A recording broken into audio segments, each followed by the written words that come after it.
You're listening to the Valley Labor Report with David Story and Jacob Morrison. Today, we're talking to Kayla Blado. She is the president of the Nonprofit Professional Employee Union, which is a local of the International Federation of Professional and Technical Engineers, which is the international union that represents engineers at NASA and the TVA, actually. So our listeners are going to be familiar with that international. Kayla, thanks so much for taking the time to talk to us today. I really appreciate it. Thank you so much for having me. I'm really excited to be here. So you're the president of a nonprofit professional employee union, and something we here in Alabama or across the U.S. unionists get just in general that unions are unnecessary, right? Just any mention of union will elicit that response among a lot of people, among a large section of the population. Unions are unnecessary. They were needed at one time, but now we don't need them anymore because we've got protections and we have higher wages and we have the weekend. We don't need any of that anymore, but especially among so-called white-collar workers, among the so-called PMC, the professional managerial class. There are a lot of people that even delineate white-collar workers from, they say that, oh no, if you've got a desk job, you're not actually part of the working class. And so... Are you speaking of the bourgeoisie? So Kayla, tell us what are your thoughts about that kind of narrative about unions and, not being needed, especially in the white collar world? Yeah, I mean, I completely disagree with that. Unions are, let me just break down what a union is. I think people maybe have an outdated sense of what that is. And so you think a union, we need that for factory workers. And, as manufacturing jobs leave this country, we are going to need fewer and fewer unions to protect our workforce. That is so false. So a union is nothing more than a group of workers, you and your coworkers, coming together and having a legally protected way to bargain with your boss over your terms of employment. And so I think every worker definitely would benefit from having a union. The messaging that you talked about of, it's outdated, we don't need this anymore. The bosses have done a really great job of getting their message across to everyday people. We see people voting against their own interests all the time. This is just another example where, having a union really benefits folks. I can talk about nonprofit workers where I work, and then also IFPTE, as you mentioned. Basically, as the workforce changes, we're going to be able to need more ways of protecting our workers. And something I always like to talk about is that, just because you have a master's degree or a PhD or a law degree, or even if you don't, but you just have a desk job, that does not mean that, you are secure in your job. You're still an at-will employee. That doesn't mean that you're free from a toxic work environment. We've all seen like the movie Office Space or something like that, where it's just a hellhole to work in. I really think that those people could actually use a union to help them out there. So you're saying that your credentials don't actually change the fundamental relations between the boss and the worker. That's interesting. I think that's exactly right. And I would be considered a professional employee. I have a bachelor's degree in mathematics. I'm a project manager. I manage multi-million-dollar energy projects for the federal government. And, I get all the time like, why do you need a union? Why do we need a union? And it's like every worker needs a union. Because every worker deserves, like you said, the ability to bargain on a level playing field with their boss. If you're just bargaining and as an individual, you just fundamentally do not have the same leverage as your boss does. Your boss can kick you out on the street and you're looking at facing hunger, homelessness, all that kind of stuff. If you threaten to leave your job as an individual, they just go get another employee. Oh yeah, I mean, that's totally true. And that's by design. I mean, over the last several decades, employers have worked really hard to influence legislation and to basically stack the deck against workers, so that at every single opportunity from your first day on the job, signing non-compete agreements, not having, a solid schedule, to throughout your job, not having the ability to form a union without the employer getting in the way. And then, when you leave work, having to sign a non-compete agreement or having to go through like a mandatory arbitration instead of going to the courts, like at every single turn, when people say like, oh, like we need personal freedom instead of a union, like I want to do this myself. You think the bosses are doing this themselves? No, they have joined together. Billions and billions of dollars have been poured into anti-union efforts, anti-employee efforts. And so having a union really is kind of your one hope of working together and rebuilding some of the power that working people have systemically lost over the last several decades. You mentioned in passing mandatory arbitration. That doesn't mean anything to most people, but David and I are familiar with it, and it's a cancerous clause in most employment contracts that are not union negotiated. Explain it for us. What is mandatory arbitration and why is it bad, and how do unions get rid of them? Yeah. Okay. So imagine that you're a worker, whether that's, you work at Starbucks, you work at Walmart, or you work in an office, or you're one of us who works in a, quote unquote, professional white collar job. And say you face discrimination at work, or you have sexual harassment or something horrible happens, horrible but very common happens to you at work. Most people would think, okay, great, you get a lawyer, you file a lawsuit, and the U.S. court system will provide you justice, or whoever the U.S. court system deems to be the winner, they will get justice for that employee. That right has been eroded systemically over even the last kind of decade, like very quickly.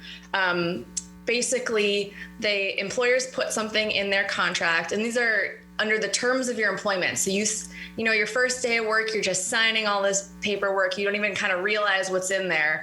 A mandatory arbitration clause is often inserted there, which means that you're waiving your right as a term of employment. So in order to be able to work at your organization, wherever you're working, you have to give away your right to the courts.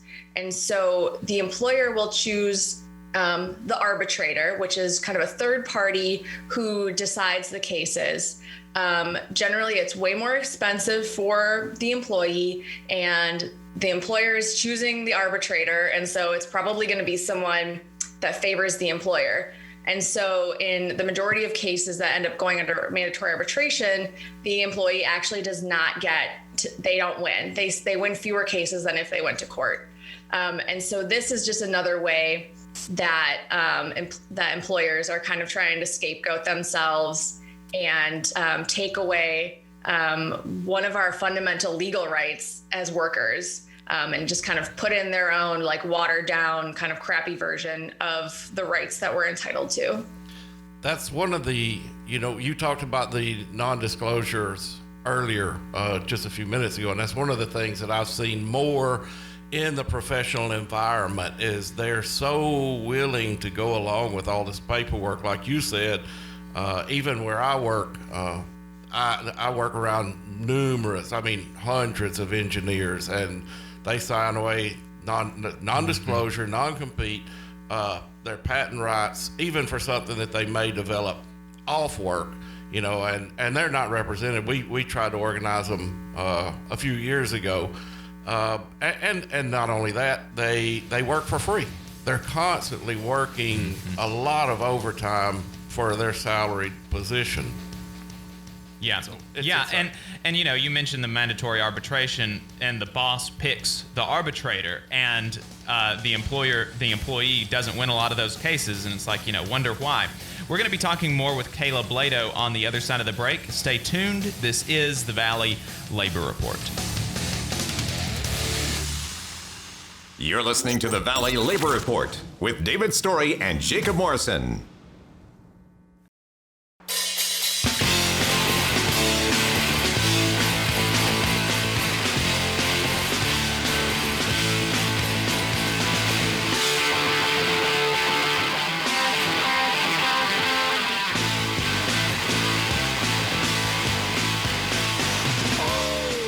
All right, folks, welcome back to the Valley Labor Report. My name is Jacob Morrison, here with my co-host David Story. On the line, we have Kayla Blado. She is the president of the nonprofit Professional Employee Union, a local of IFPTE, which also represents engineers at NASA and the TVA.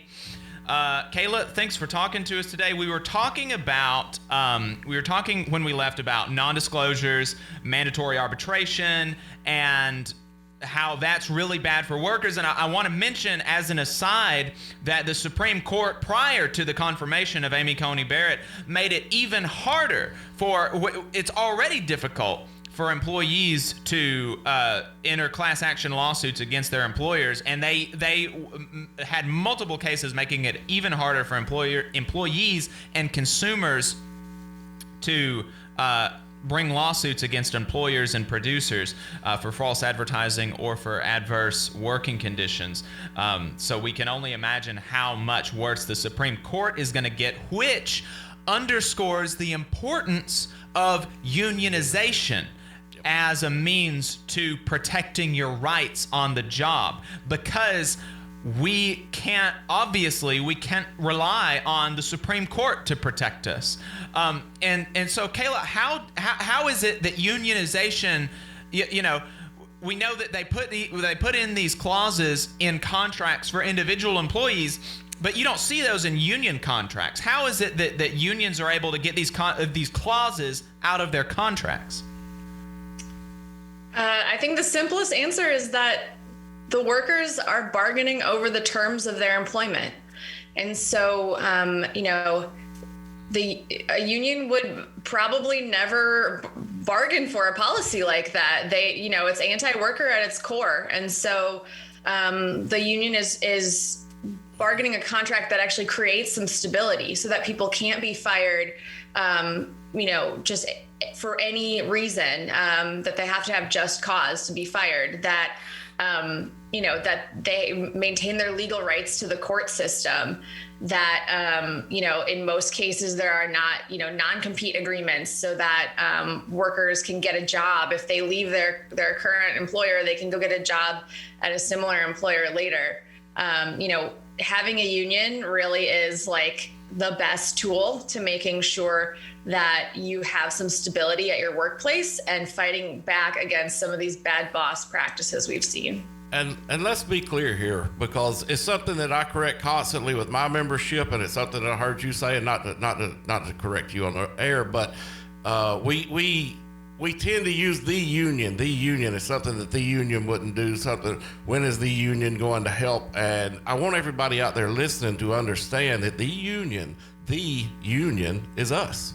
Mm-hmm. And that's the union is not a boogeyman, a great savior in the sky. The union only facilitates the ability for all of us workers to come together and negotiate collectively. So we get to determine what we want in our contracts, not the union or somebody that's going to come in and tell you what you need. Now, granted, as you know, there's a lot of help out there. There's a lot of resources in the national and international unions, but we, at the end of the day, we are the ones that negotiate those contracts. So we decide collectively what we want. You elect in your union and in our union at AFGE, and I think this is common practice among all unions, the bargaining committee, the people that write the contract with the boss, are elected from the shop floor.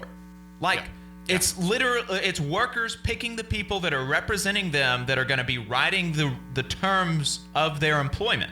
I mean, that. And the biggest reason that I like to call that out whenever I hear it is the fact that is a perfect example of what companies and bosses and managers consistently use in the workplace to say you're going to give up your rights whenever you sign an authorization card or whenever you join this union. You are ceding your rights to the union, and it's false on every pretense, because what you are doing is you are the union. You are creating that union in your workplace among your fellow workers. So it's I guess it's not that important, but it's something that I constantly hear, and I try to correct it every time I hear it, because everybody gets this sense of the union this and the union that. No, the union is just simply us. Right. Yeah. I mean, I think you're spot on, David. That's exactly it. It's that, not that you're having a third party come in and dictate these terms. It's that you're strengthening your own rights and your coworkers' own rights, and you're the ones deciding it. And at NPEU, where I'm the president, we work with our members, and our members are the ones. You're exactly right. They're elected from their membership, and then they're the ones bargaining the contract. And so it's the people who are closest to the work who are bargaining the actual terms of their employment. Yeah. And you're right. That's just a boss's, we sometimes play a boss bingo, where we list out all the kind of anti-union things that you're going to hear. We're a family. We don't need a union. It's gonna, you could lose rights under having a union. You could have worse terms of employment. Our door is always open. And a really great one at progressive nonprofits is we support unions, but, just not here. Yeah, look at what, who was it? TYT? No, down in Montgomery. SPLC. I mean, it was sickening to see what they were doing to their workers down there. Yeah. Well, and another thing, and folks, if you've got any questions for Kayla, she is a professional, white-collar, nonprofit unionist. So if you've got any questions for her, give us a call, 1-866-494-9866. She'd be more than happy to take any questions. But, just on that theme, like, it's not big bosses coming down, people that are being paid, exorbitant salaries. And in fact, you're the president of this union, Kayla, and you're a volunteer. You're here on your own time, spreading the good word, the gospel of unionism, on a radio show in Alabama, 12 hours away from where you work, because you believe in the cause. You do this work for free. Yeah, yes. Thanks for rubbing it in, Jacob. I'm not going to be here. Yeah, well, both of us are here for free, too. We're here for free. Don't feel bad. Any unionist knows that any time on the weekend it's voluntary. That's true. That's true. I mean, it doesn't take a break. Like, worker suppression doesn't take a break, so we can't either. Right. Yeah, and that it's important to point out, I think, because people, like you said, they've got this boogeyman of union bosses that are going to come and tell you what to do. And like people that are elected by the membership, in almost every case, we're not getting paid. David and I are both elected officers. We don't get paid. Kayla doesn't get paid. We're doing this because we believe in it. Because we love people. Because we love people. That's right. We're going to have at least one more segment with Kayla on the other side.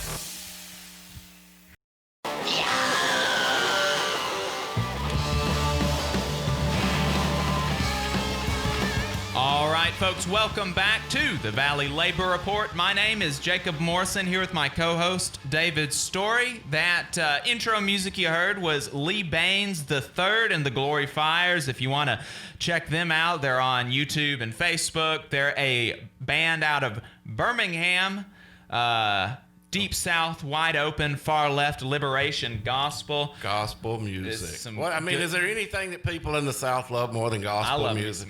And a great, great brother of the show. Really been a good friend of the show. Extreme ally. Good friend of the show. Lovely. So we're talking to Kayla Blado of the Nonprofit Professional Employee Union, which is a local of IFPTE, the International Federation of Professional and Technical Engineers. If you've got a question for her about white collar unionism, give us a call. 1-866-494-9866 is the number. Kayla, we've talked a little bit about professional unionism.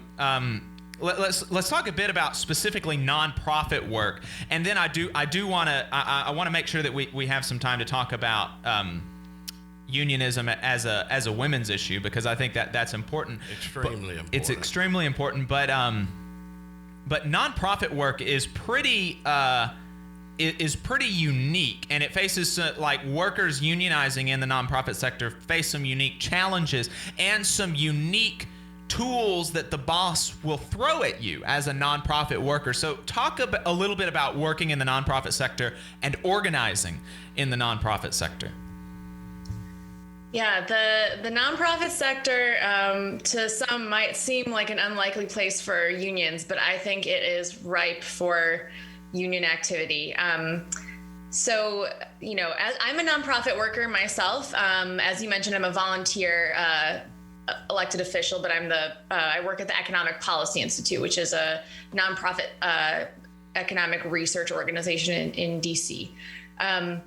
But the reason I work there is because I care about the mission of the organization. A ton of, nonprofit workers, we don't work there because we think we're going to get rich. We don't work there because we're going to get power. It's because we care about the mission of the organization. The world is a messed up place, and we want to work where our values align and try to create some change.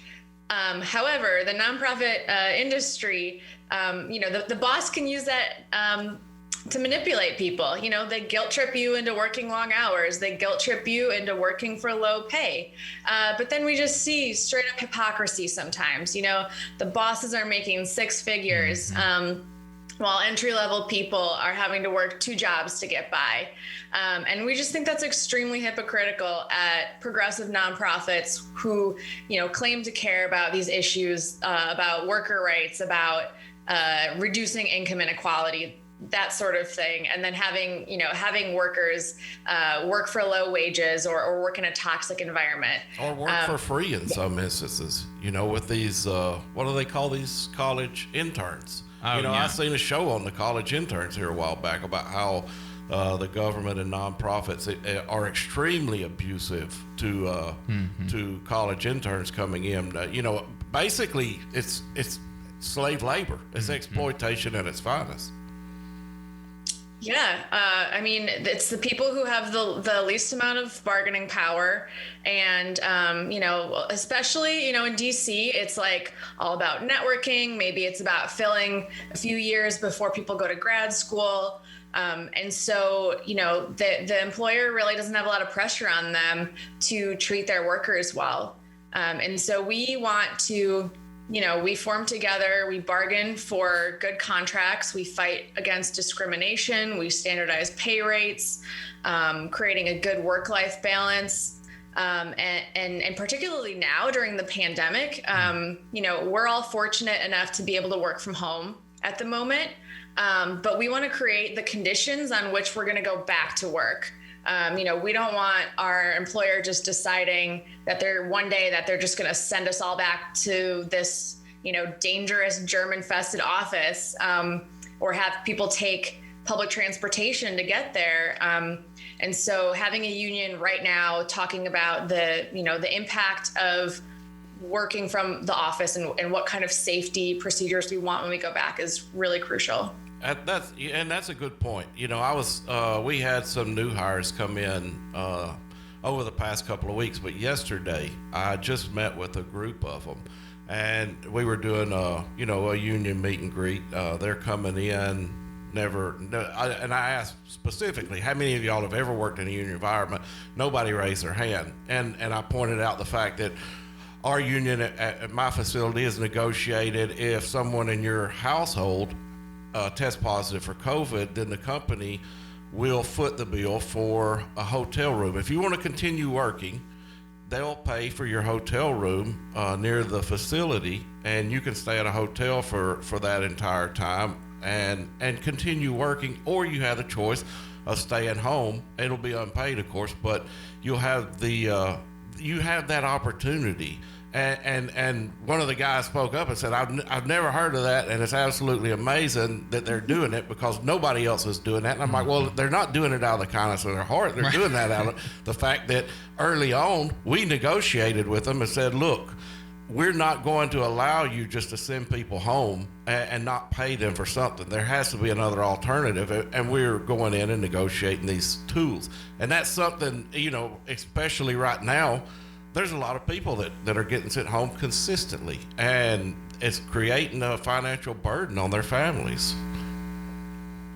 Yeah, definitely. I think that's a really great point that you said. People think, wow, how great it is the employer is providing this. Yeah. No way. It's all about providing. It's about bargaining over it and saying, these are the terms of our employment. We're not going to work in an unsafe environment, or if you want us to show up at work, okay, you need to provide us with a hotel room.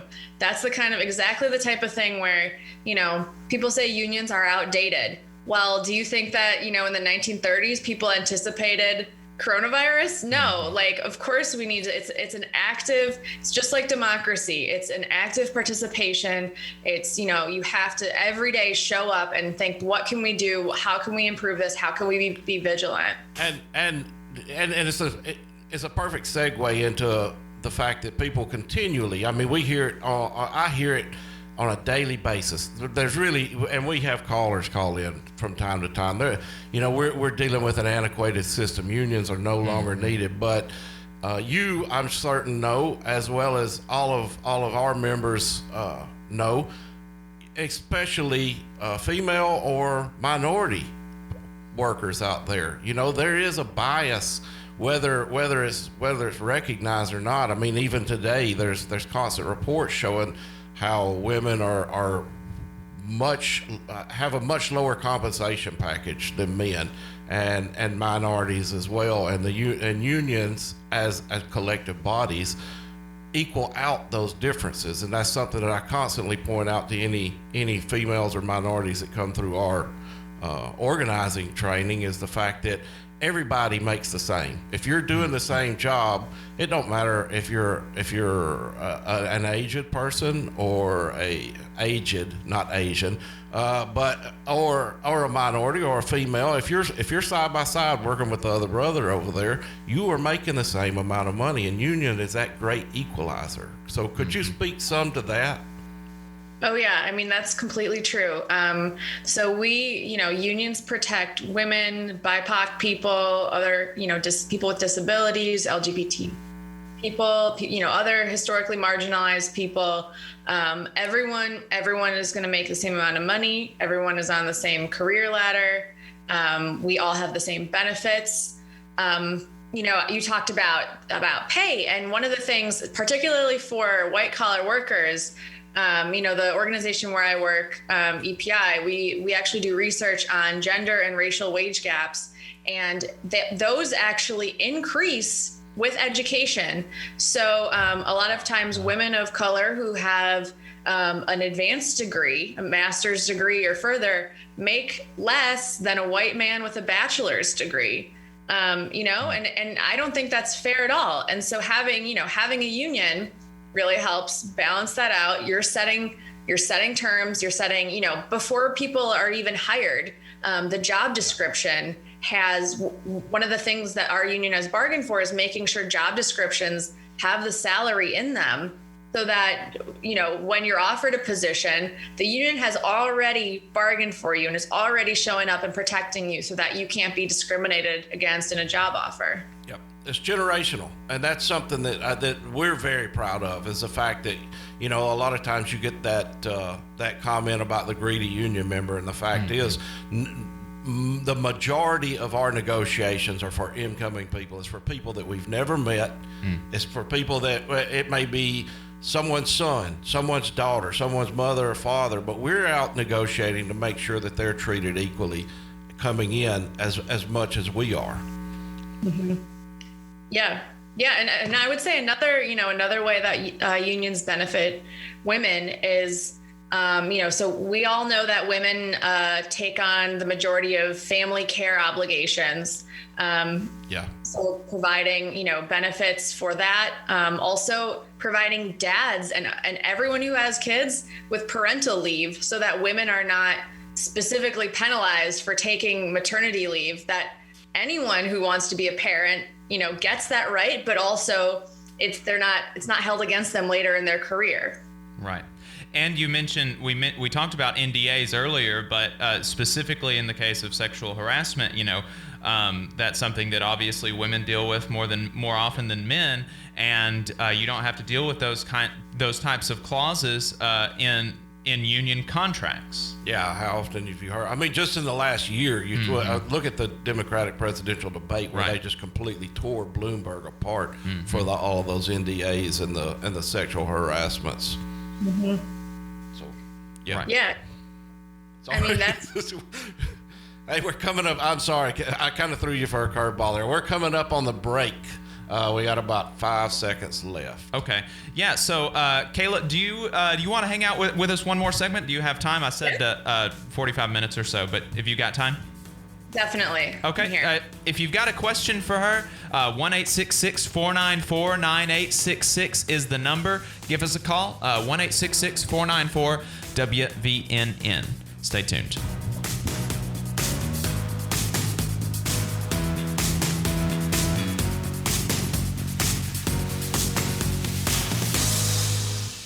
You're listening to the Valley Labor Report with David Story and Jacob Morrison. Thanks for tuning in. We appreciate your time. If you want to see what we're up to throughout the week and get our snide quips about the news of the day, then you should follow us on social media. We're on Facebook at facebook.com/Valley Labor Report. We're on Twitter at Labor Reporters. I'm on Twitter at JacobM_AL. David is on Twitter at Radical Unionist. That's spelled RADICL Unionist. If you missed part of the show and want to go back and watch it later, search YouTube for The Valley Labor Report and subscribe to our channel. You can go back and watch the full show there, and we also clip segments throughout the week. And we also upload the program on more than 11 different podcasting apps. So you can see if we're on your listening platform of choice. You can go to thevalleylaborreport.transistor.fm/subscribe. And if you appreciate our work and want to help us stay on the air, then consider throwing us a couple dollars a month on patreon.com/The Valley Labor Report.